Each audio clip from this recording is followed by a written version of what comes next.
this is going to be a bit quicker than usual. I'm in a hotel room in London as my partner Kathy had an operation. Lots of sudden stuff going on with this Mercury retrograde. And it's extremely exhausting. I don't know how your Mercury's been, but oh my goodness, worst one I think I've ever had in my life. Now, having said that, Mercury's going direct this week. Happy days. Now, for you, it's been in your relationship zone, children's zone, partnership zone. On the one hand, it hasn't been so bad. Maybe you've hooked up with an ex-lover. Maybe you've rebonded over things to do with the past. Or it could be that anybody that you love, you've had problems with going over old ground and arguing about things that happened, 3 years ago or months ago. And you're like, oh my God, where's that coming from that they're suddenly bringing that up? It could be that you feel that a lover's overstepped the boundaries and you need to set healthier boundaries. Or if there's kind of kids, your kids, stepkids, any old kids around you, it may be that it's time to set some strong and loving boundaries with them. Having said that, it's also brought love into your life in some way or made you really examine love in some way.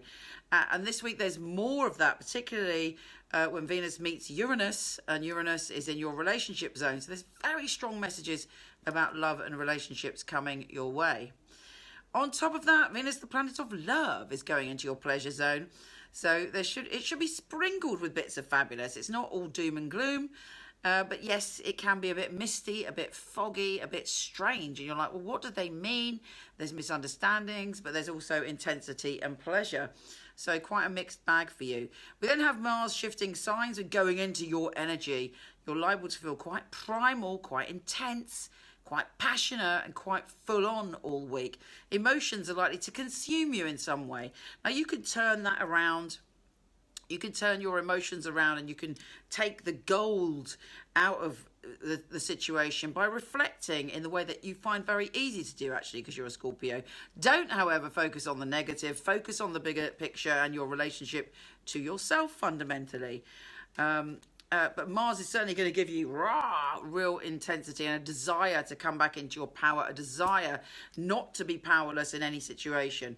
Let's see what the tarot have to say. I'm using the smallest deck known to all humanity, as it's my traveling deck. Scorpio, what is going on for you this week? The Tower, yes. There's a lot of upheaval. There's a lot of feeling that everything's very dramatic. Now, with the Tower, what follows the Tower in the tarot? The Star. Sometimes we need drama. Sometimes we need upheaval.